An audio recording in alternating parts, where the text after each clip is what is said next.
విద్యా హక్కు చట్టం కింద కార్పొరేట్ విద్యా సంస్థలో 20% సీట్లు పేదలకివ్వాలి అని రూల్ ఉంది.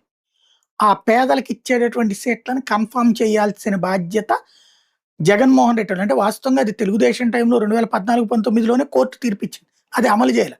కంటెంప్ట్ ఆఫ్ కోర్ట్‌కి వెళ్తే అప్పుడు జగన్ సర్కార్‌ని అడిగితే నేను ఆ రోజులే చెప్పా.